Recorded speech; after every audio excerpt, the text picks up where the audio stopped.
Assalamualaikum warahmatullahi wabarakatuh.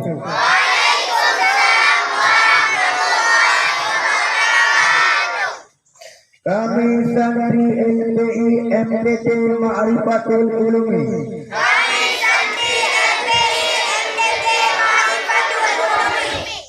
Gampung Sinerbo Tua, Kecamatan Pantai Bidari, Aceh Timur. Kompak belajar demi masa depan. Agama, bangsa dan negara. Dan memohon perhatian segenap elemen di Aceh dan seluruh Indonesia. Assalamualaikum warahmatullahi wabarakatuh.